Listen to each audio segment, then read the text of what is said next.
Aquilo, Season 4, Chapter 15, From the Heart. Maybe I'm wrong. Wouldn't be the first time that I jump to conclusions about something I know little about. As Gulliver and Thomas Sinclair busy themselves, preparing a corner of the cafe for an interview, I sit at the counter with a thick marker and some paper in hand. When all's said and done, I'll have lost a lot of money this week, closing the cafe for a variety of reasons that customers won't care about and can't know about. The only thing the majority of them will mourn and remember is how they had to go to Sam's Corner Store for their daily dose of caffeine. This time, at least, I have the wherewithal to draw up a sign informing customers why we're closed. Not that I have much of a choice. They'll see for themselves through the window that the Aquilo isn't empty. The best I can hope for is to hide what's actually happening here. The boys have done their best to isolate a corner of the dining room. Thomas brought, along with a plethora of computers, mixers, microphones, and other gadgets I don't even have name for, 2 large green screens. Should there be a bloody mess going on, the hope is that it will be kept from view. You're not going to actually record any of this, are you? The first time I met Thomas Sinclair, host of the Stranger Limits podcast, he was all about getting footage of the strange phenomena known as the Donselites here in the woods of Aquilo. Since then, he's learned more about the existence of ghosts, demons, and magic than I think he was ever prepared to. These fresh, new experiences would have an impact on anyone, changing them and their fundamental relationship with the world around them. Not Thomas. Sometimes I wonder if the friendship I maintain with the man is some sort of insurance that he won't divulge what he knows of Aquilo, bringing upon us a tourism apocalypse I'm positive no one wants to see. "Are you kidding?" he answers, plugging in a series of cables into a mixer. "Of course I am. Demon slaying, Miriam. This must be documented at all cost." "I swear, Thomas, if you turn on a single damn camera, I'm going to bake you into a pie, Mrs. Lovett style." My warning elicits little more than a nervous laugh out of the short, pot-bellied man. He turns his piercing little eyes to me and smiles, as if I were somehow in on some joke. "It's not for distribution," he assures. "Think of it as insurance. If anything goes wrong, you'll have documented evidence of what really happened. It's not just a video, but a pair of gloves to keep your hands clean." This quiets me. Not because I'm convinced of his point. If things turn so bloody that I need video proof of my innocence, it'll have gotten so far out of hand that I won't care what happens to me. I'm silent because my thoughts drift back to the strawberry basil galette in my refrigerator. What a strange little dessert it is, that galette. Not only in shape and appearance, but in purpose and potential. There's a non-zero chance that it will do absolutely nothing. That upon consumption it will bring little more than a content smile from whoever eats it. A culinary success, but a magical disappointment. On the opposite end of the spectrum, the results could be nothing short of fatal. Or I could be wrong, and the nature and behavior of the demon may be completely different from what I've deduced. Wouldn't that be something? I stick my makeshift sign on the door, looking out to see the sky finally changing from the bruised purple color of pre-dawn into the dark salmon flesh orange of early morning. Customers will be sighing their disappointment at my closure soon enough. "When is she supposed to get here?" Never is what I hope to hear. An impossible and impractical answer, but the only one that would avoid the unthinkable moments bearing down on us. "Her agent said she'd be here at 9, Thomas answers, his enthusiasm still strong. "If she's Hollywood enough, she'll be here late, but since she's green, she could arrive early. I'd assume that on time is off the table, though. Ah, there we go." I hear a computer boot up, confirming Thomas's success in setting up his equipment. "You know, you could have just told me to call her agent. There was no need for all this." It was Thomas's idea to look for Vicky's name at agencies and management companies. I wouldn't have even known where to begin with all that, nor did I have the access to the right websites and databases. But Thomas did. For all his dumpy appearance and loud, boisterous talk, he's the real thing, and he knows people. Ah, yes, but would she have come? He asks. A fair question. The Vicky I knew from before that morning when she ordered a non-fat half-calf mocha Valencia, she would have been there if I asked, I'm sure of it. However, the Vicky that stood me up that very same day, leaving me to sit alone on a park bench for the better part of an evening? Probably not. No, I admit, as much to him as to myself. Exactly. But fame, no one can resist fame. I've got 250,000 downloads per episode on the vlog and half that on the audio podcast these days. That is a carrot no one would be able to resist. Am I right? I nod, but it's a lie. The very idea of that many people hearing my voice is enough to give me nausea. Oh, I'd do it. Should a food vlogger with the right platform come calling, it would take very little convincing to get me to appear on their show. Interviews, guest blogging, anything that may one day advance my cooking career and allow me to run a profitable restaurant, I would welcome with open arms. Social anxiety be damned. Then again, as I look around the Aquilo Cafe, paying close attention to my own personal touches, like the solid wood countertop and the sandblasted logo in the window, I'm reminded that I do run a successful establishment. But wouldn't it be nice to spend my time reinventing the quiche instead of figuring out recipes that banish demons and give the dead their rest? Ghost Moose? Thomas calls out, pointing to the microphones. Give me a sound check. It's strange to see them going at it like this, to watch Thomas Sinclair absolutely steeped in his element. Much like tea, the longer his presence in this place, the more of him permeates it.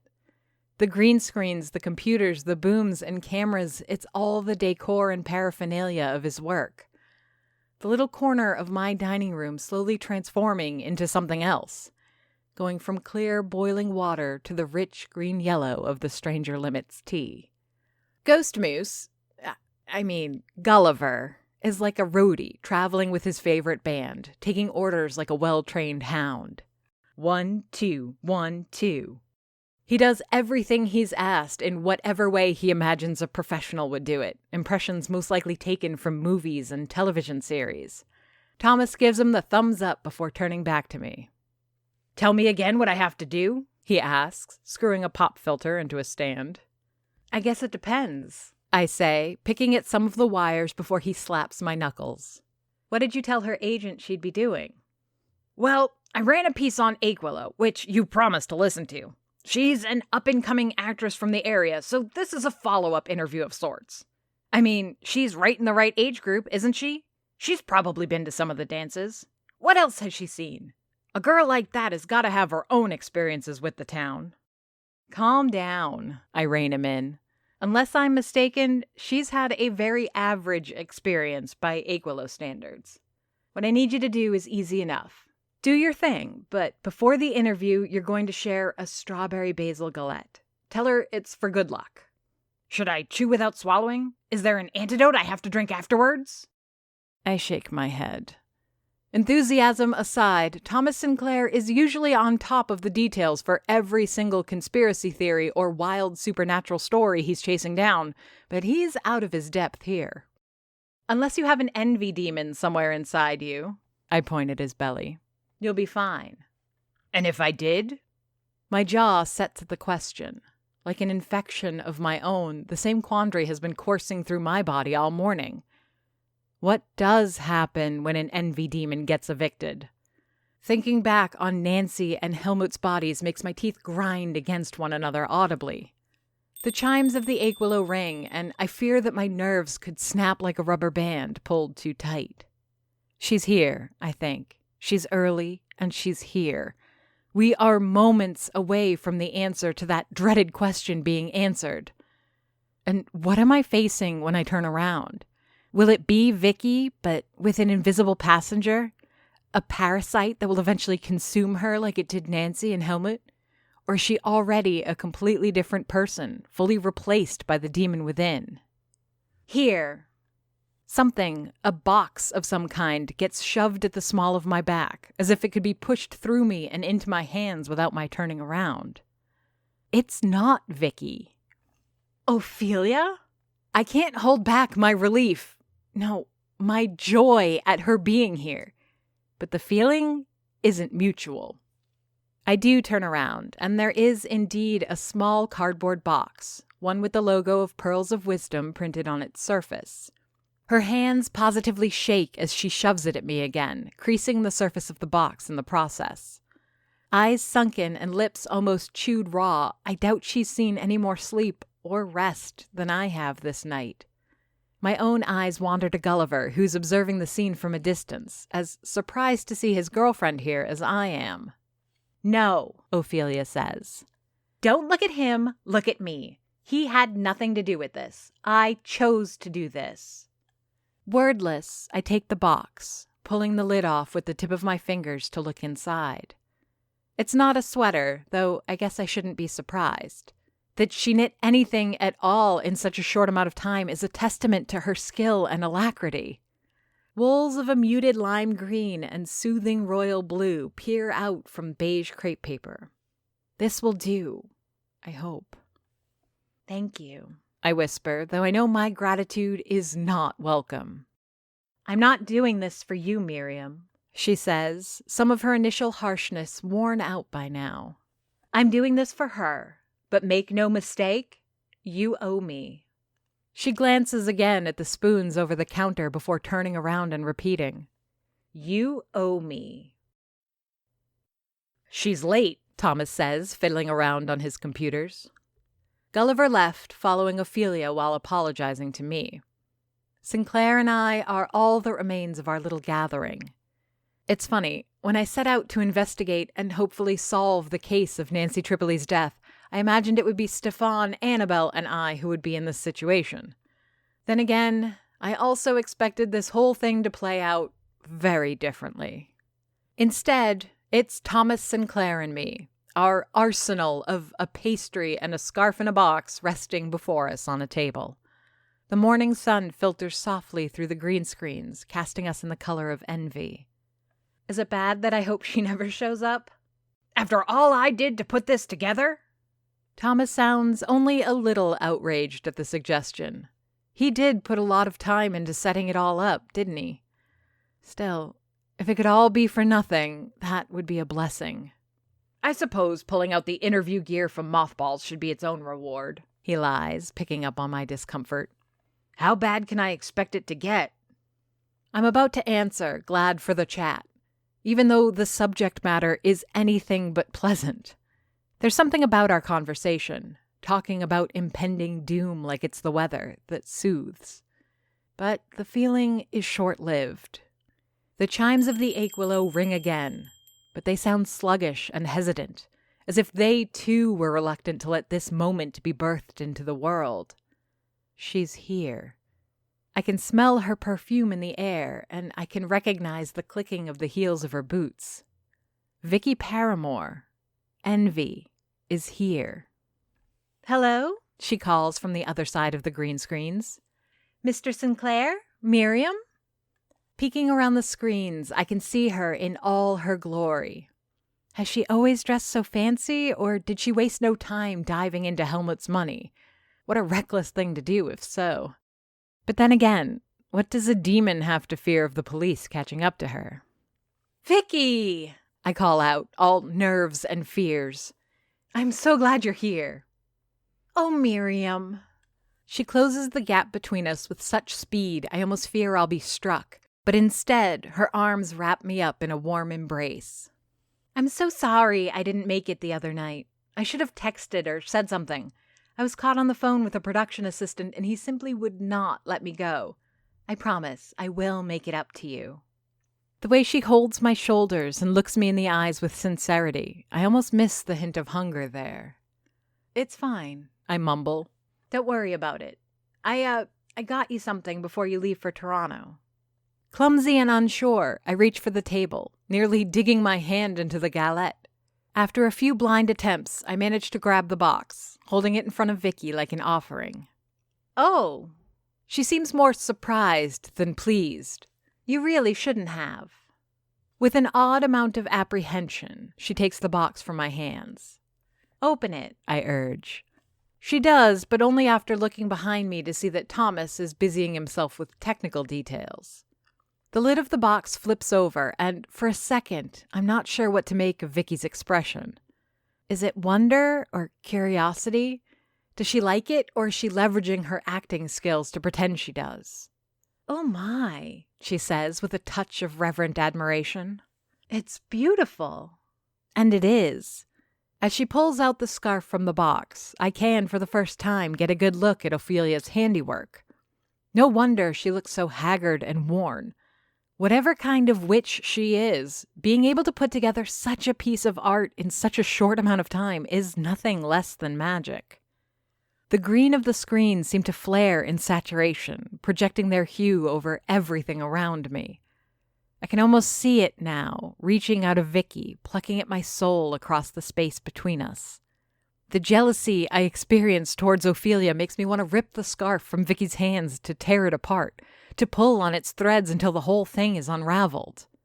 It's beautiful, Miriam, she says, folding the scarf back into the box. No, she has to wear it.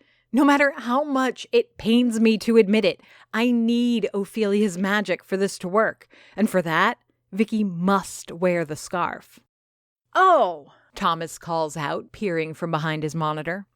You should put that on. The cameras will love it. Compliments your skin. My weird hero. Vicky pauses, pulling out the scarf again, lifting it to the light anew for a fresh look. You think? Won't the green mess with the blocking? Oh, that green is pale enough, he reassures her. I can adjust the settings so the recording doesn't key it out. I'm Thomas Sinclair, by the way. Such a pleasure to meet you. And the host of Stranger Limits does his thing. Standing up with his hand extended, he proceeds with the introduction. I marvel at the ease with which he makes small talk. He chats of Toronto and having been there many times. Smooth as chocolate mousse, he manages to sneak in a brag about having been a consultant on a movie set there once, providing his expertise as a veteran podcaster to make sure the set design and vocabulary for a scene were authentic to the job. Vicky seems gracious but reserved. As she shakes his hand and listens to his chain of stories, there's an effort on her part to keep a certain distance from Thomas. I can see why. When moved from an unfamiliar environment and back into his own element, Thomas's obnoxious attitude takes on another form. He becomes almost intimidating. He's the older, more experienced media professional. Names drop from his mouth with alarming familiarity, and the anecdotes of his adventures, the places he's been and the people he's met, are like a tidal wave.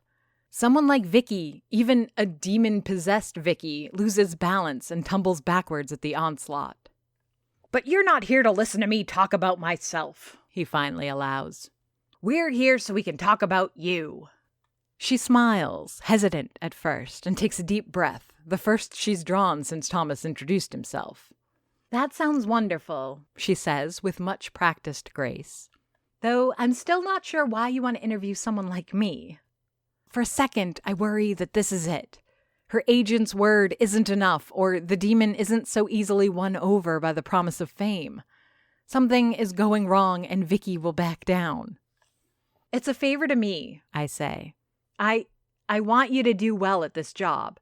No, I'm not saying this right. I know you'll do well, but I also know it takes more than talent and skill to make it in life. It takes luck, and it takes people to notice what you can do. I just thought, any little thing I can do, you know? A rogue frown etches itself on her face. Not anger, as far as I can tell, but curiosity and maybe some resentment. You should have asked, I expect her to say, or perhaps some other form of admonishment for meddling in her affairs. Instead, she wraps the scarf loosely around her neck and pulls close to me, taking me in her arms again. Thank you, she whispers in my ear.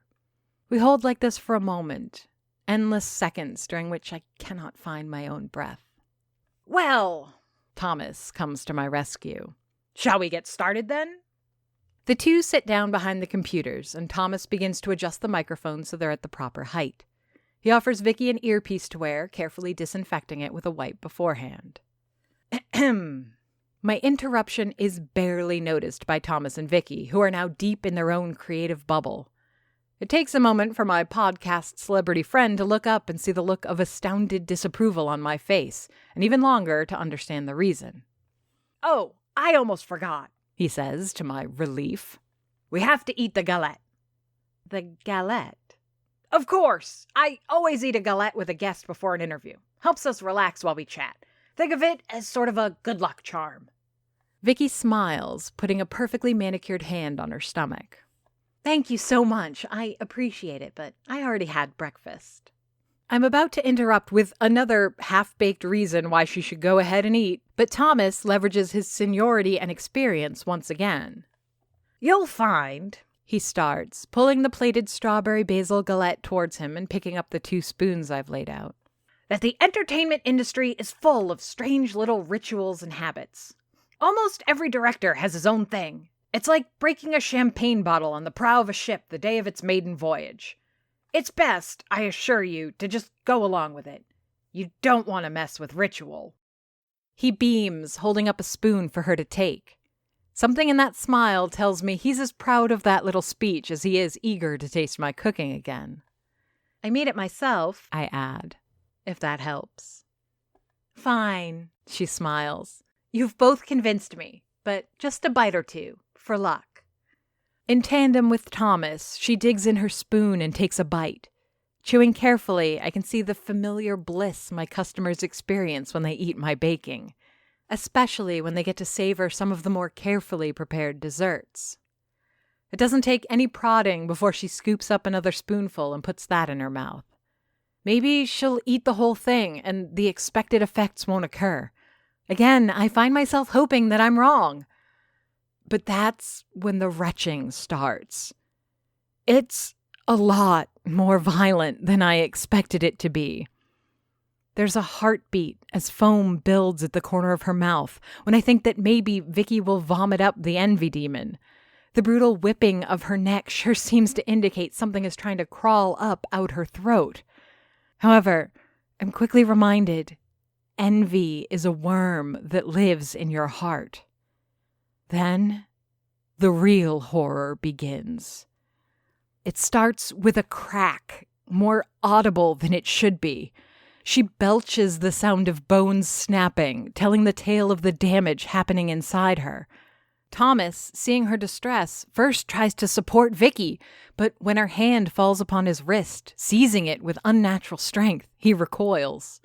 The entire length of her body undulates, like a snake trying to escape its handler's grasp. More snapping and cracking escape from her mouth, which she holds open and pointed to the ceiling, a grotesque mockery of Gulliver's signature laugh. The galette worked. The magic baked into it to dispel fear, weakness, and evil spirits are taking hold, fighting to evict the demon. Infused with feelings of abundance and satisfaction, the galette's power leaves no room for envy in Vicky's heart, forcing the vile entity to find an exit. The cracking takes on a wet quality, like drops of sauce falling onto a linen napkin. A spot of red spreads across her chest. I rush to her, unsure what it is I'm supposed to do. Guilt grips at me, squeezing at every one of my cells. The weight of what's happening, what I've done, sinks in. Before I can get to her, before I can look in her eyes and try to offer any sort of reassurance or comfort, her chest explodes in a shower of bones, flesh, and blood. Or rather, it tries to. Fragments from Vicky's body do separate from her, splashing onto the monitors and computer. However, compared to what I've seen in Helmut Hans's garage and kitchen, the damage is minimal. The debris is negligible. The scarf, a piece of clothing I ordered from Ophelia, instructing her to make something that would mend the most broken of hearts, is performing its own magic. Where my spell is a brutal eviction, hers is a work of celerity and finesse. As Vicky's body tears itself apart, allowing for the tunneling demon to find its way out, the scarf unravels itself, mixing with the effusive blood and then knitting Vicky's flesh back up. While the pain remains obvious and undeniable torment, the damage is healed almost faster than it's caused. The worm, envy, barely manages to squirm its way out before the wound closes again, mended to perfection but for the hint of a scar left behind. Faster than I thought myself capable, I grabbed Thomas's coffee cup, splashing its contents to the ground and slamming it upside down on the worm as it falls to the tiled floor. I don't have much time to inspect the creature. All I see is a grub of the vilest green, perhaps 4 inches in length and covered with strings of blood and filaments of torn muscle. On my knees, holding the cup over the demon with both hands, as if it might have the strength to escape, pushing me over in the process, I look up. Eyes round and wide with disbelief and fear, Vicky looks down. The front of her shirt is a ruin of torn fabric and blood. The scarf is also little more than tatters, having spent itself in the preservation of her life. On her chest, at the bottom of what should have been a shattered breastbone, remains only a bloody scar, one in the shape of an odd yet familiar symbol. "What?" Vicky whimpers, her lower lip quivering and tears building up in her eyes. "What was that?" I take a quick look at the cup, feeling the pressure as the demon pushes at the sides to escape, then look up again. It's amazing how everything felt like a commotion, a loud, earth-shattering event, when in fact, almost no sound but the pained screams of Vicky were heard. "I can explain," I offer as a weak promise. I slide the Tupperware across the park bench, letting it bump into Patience's thigh. He looks down at it, then up at me, arching an eyebrow with curiosity. "What's this?" I sit in the Aquilo Border Park in the dead of night, exhausted and drained. A few drops of Vicky's blood still stain my apron, and the shaking in my hands has yet to completely subside. Let's not forget, I've been stabbed by a demon before, its claw piercing right through me. I can feel the scar now, burning at the memory. Or is it at the proximity of this other demon, sealed away in a plastic container? Regardless, I'm no stranger to the trauma of encountering such beasts. Yet, this one left a new kind of wound behind. One I'm not sure will heal as well or as fast. "I think you know," I say, surprised at the weariness in my words. There was no guarantee that Patience would be here. So far, he seems to only appear when I'm at my most confused or distraught. Though, unlike a fairy godmother, he brings with him no solace or magical cure to my woes. Instead, he offers more questions and more worries. Tonight, I refuse to have this be the dynamic. He picks up the plastic container, carefully inspecting the seal that keeps it airtight and closed, studying through the milky transparent sides the creature within. The tall man rounds the corner, singing to himself a French rendition of the Canadian national anthem. He's clothed in what looks to be desert camouflage military fatigues tonight. As per the unspoken rules of the park, he doesn't appear to pay any attention to us, except when he sees the container in Patience's hands. Abruptly, the tall man stops, does an about-face of military precision, then starts his walk again, both in silence and in the opposite direction. "What do you want me to do with this?" Patience asks, disgust in his voice. "Get rid of it," I order. The horror that started my day was only the beginning. Since then, I've had to explain to Vicky what happened to her and why. No part of that conversation was easy, and I'm not even sure she believed half of it. Then I had to talk with Lamore. This was another conversation couched in innuendo and coy suggestions. He once hinted that Doris was the kind of person who made his problems disappear while providing no answer to his questions. Mine was a feeble attempt to suggest that I could be what Doris was to him. All he needed was to give me a chance. I'm not sure where I stand with the good detective as of today, but I'm crossing my fingers that with envy gone, things will go back to normal again. Until the next crisis. "What makes you think I can do that?" "I'm not sure," I admit. "But I have the feeling that this thing can't hurt you. Am I right?" Patience's lips stretch back on his face and his eyes narrow. He brings the container right up to his nose and the green worm within turns to face him. What a grotesque creature. It has no power over me, if that's what you mean. Good. I stand, then look down on Patience. You can keep it as a pet. Crush it under a rock. Tie it into a sack of bricks and toss it in a lake. I don't care. Just make sure you keep that thing away from me and my friends. He looks up, disdain having poisoned his amused smile. He still wears the same white clothes and white hoodie, but now, on top of all that, he's also wearing an air of challenge on his pale features. And what makes you think I should take orders from a Dufour? He asks. I turn around, shouldering my Olivia-sized purse, only looking over my shoulder as I'm about to leave. Because, I explain with no trace of ambiguity, you came to me, and if you are what I think you are, I believe you did that because you need a Dufour witch. When the time comes, if you want that help, you'd better have kept that thing away from me and mine. One might have expected more defiance or further pushback from him. Instead, true to his name, he takes my threat in stride and rewards it only with a renewed smile. Sandwiched between two of the coldest days of the season, I toil on what must be the warmest afternoon this date has seen in years. It's been a week since Vicky left town, gone to Toronto to pursue her acting career. It's been even longer since the incident at the Aquillow. My hands have since stopped shaking, and while I've spent many a night at Aquillow Border Park, I've yet to run into Patience again. Things have, for the most part, gone back to normal. Stefan has returned to his apartment, and I'm back to a somewhat steady schedule running the Aquillow Cafe. I never knew the boring repetition of a standard work week could be such a salve over emotional wounds. Ophelia's grand opening came and went. I was not invited or hired to do any catering. In fact, she hasn't dropped by the coffee shop for a chai latte since delivering the scarf.